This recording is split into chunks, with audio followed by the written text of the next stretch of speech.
दो लोगों से ज़िंदगी में हमेशा सीखना। सबसे पहले उनसे जो सफल हुए हैं ताकि सीख पाओ कि क्या करना है, और दूसरा उनसे जो असफल हुए हैं ताकि सीख पाओ कि क्या नहीं करना है। नमस्कार, मैं हूँ श्रेया शाह और आप सभी का बहुत बहुत स्वागत करती हूँ मेरे इस वर्सटाइल यूट्यूब चैनल पर और मॉर्निंग मंत्र के इस सेक्शन में। पॉजिटिविटी का डेली डोज लगना ज़रूरी है, तो उसी कड़ी में आज का मॉर्निंग मंत्र। एक छोटी सी कहानी सुनाती हूँ एक गुरुजी की, जिनके एक शिष्य ने उनसे पूछा कि गुरुजी, आज तक हमें पता नहीं चला कि आपके गुरुजी कौन थे, उनके बारे में भी बताइए। तो गुरुजी कहने लगे कि बेटा, मेरे तो बहुत गुरु रहे हैं, मैं तो सबसे सीखता आया हूँ।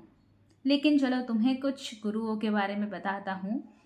3 गुरु के बारे में बताता हूँ।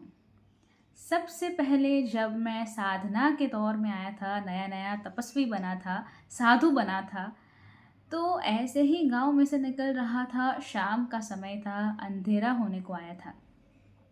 तब मैंने देखा कि एक बच्चा हाथ में मोमबत्ती जला करके उस मोमबत्ती को लेकर के मंदिर की तरफ जा रहा था।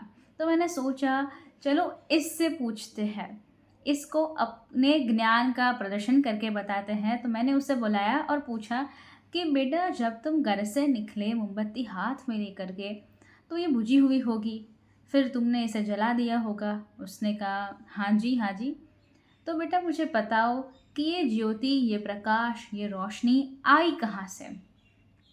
लड़के ने तुरंत फूंक मारी, मोमबत्ती को बुझा दिया और उनसे पूछा कि बाबा जी, अभी आपके सामने इसे बुझाया है, मुझे बताओ कि ये ज्योति, प्रकाश, रोशनी कहाँ गई?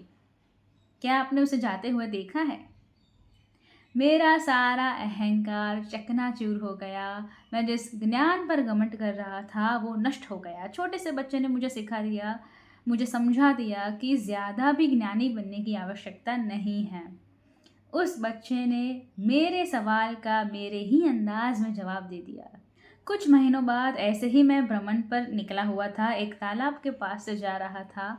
तो मैंने देखा कि एक कुत्ता वहाँ पर पानी पीने का प्रयास कर रहा है, लेकिन अपनी परछाई से डर करके वापस भाग कर पीछे आ रहा है। वो जाता, उस परछाई को देखता और डरता कि शायद दूसरा कुत्ता है, वो भौंकता, वापस आ जाता। ये करता चला जा रहा था। मैं वहीं रुका रहा, उसी तालाब के किनारे, ये देखने के लिए कि ये करेगा क्या।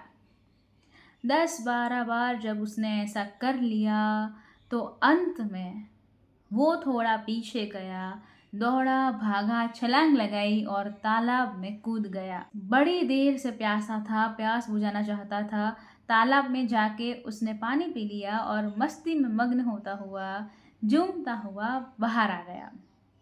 उस दिन मैंने सीखा कि जीवन में डर आएगा, डर लगेगा, लेकिन आपने अगर अपना साहस दिखा दिया, कमाल कर दिया, तो बस डर छूमंतर हो जाएगा। और एक बार तो कमाल ही हो गया। आधी रात्रि का समय था, एक गांव से दूसरे गांव में पहुंचा, क्योंकि भ्रमण करता रहता था।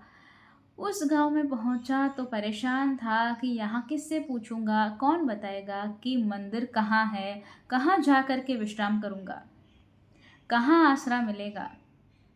तभी मैंने देखा कि एक व्यक्ति, एक कारीगर जो था, वो दीवार को तोड़ने का काम कर रहा था। मैं पहुंचा उसके पास और बहुत सहज भाव से उसे पूछा कि भाई साहब, कारीगर जी, थोड़ा बता दीजिए कि इस गांव का मंदिर कहाँ है, मुझे वहां जाकर विश्राम करना है। काफ़ी दूर से चला आ रहा हूँ, काफ़ी देर से चला आ रहा हूँ। तो वो व्यक्ति हंसने लगा कि मैं कारीगर नहीं हूँ, मैं तो चोर हूँ। ये दीवार तोड़ के रास्ता बना रहा हूँ, चोरी करने जा रहा हूँ। मैंने कहा, चलो ठीक है, जो भी हो मुझे बता दो ना, मंदिर कहाँ है। उसने कहा, मंदिर के तो अब दरवाजे भी बंद होंगे, अब सुबह ही खुलेंगे। चलो मेरे साथ, मेरे घर पर, अगर आपको रुकने में आपत्ति ना हो। मैं चोर हूँ, पहले ही बता रहा हूँ। मैं उसके घर चला गया। बड़ा भोला इंसान था, लेकिन चोरी करता था। उसी समय मेरी तबीयत खराब हो गई, तो मैंने उससे कहा कि मैं 3-4 दिन यहाँ विश्राम करना चाहूँगा। उसी के घर पर रहा। जब भी वो चोरी करने जाता था तो प्रार्थना करके जाता था कि आज चोरी हो जाए। 2-3 रात्रि तो उससे चोरी नहीं हुई। उदास मन से नहीं आता था, बल्कि उस भाव से आता था कि कल चोरी पक्के से करूँगा। और एक रात्रि जब वो आया तो उसने बताया कि उसने सामान चुरा लिया है। मैंने उससे कहा कि मैंने तुमसे सीखा है कि निरंतरता से अगर आगे बढ़ा जाए, प्रयास करते रहे तो जीत मिलेगी। लेकिन बुरा मत मानना, मैं कल सुबह राजा को बता दूँगा तुम्हारे बारे में।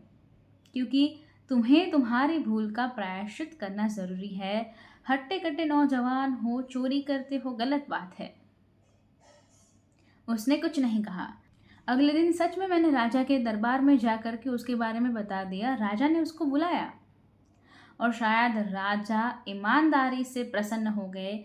राजा ने उसे सज़ा नहीं दी, बल्कि उसे एक और अवसर दिया जीवन में सुधरने का। उस दिन के बाद शायद उसने चोरी छोड़ दी। मैं तो वो गाँव छोड़कर आ गया, लेकिन ऐसे मेरे कई गुरु हैं। ये 3 गुरु मुझे याद आते हैं जो जीवन में बार-बार अच्छी बात सिखाते हैं। ज़िंदगी सबसे बड़ी गुरु है। लाइफ से बड़ा कोई टीचर नहीं है। लाइफ हर दिन आपको लेसन्स देती रहती है, सिखाती रहती है। अगर आप सीखते रहेंगे और उन पर विचार करते रहेंगे तो आगे पक्के से बढ़ते रहेंगे। आपका दिन शुभ हो, मंगलमय हो। ऐसी ही मनोकामना के साथ मैं हूँ प्रियाशा। वीडियो कैसा लगा कमेंट्स में ज़रूर से बताइएगा। मॉर्निंग मंत्र पसंद आया हो इसे लाइक कर दीजिए, इसे शेयर कर दीजिए। और प्रियाशा नाम के इस वर्सेटाइल यूट्यूब चैनल के साथ अभी तक नहीं जुड़े हैं तो चैनल को सब्सक्राइब कर लीजिए, साथ वाला बेल आइकन दबा दीजिए। उसके बाद 3 ऑप्शंस आएंगे, ऑल के ऊपर क्लिक कर दीजिए ताकि हर नए वीडियो की नोटिफिकेशन आपको सबसे पहले मिलती रहे। नए वीडियो के साथ फिर मिलेंगे। धन्यवाद। जय हिंद।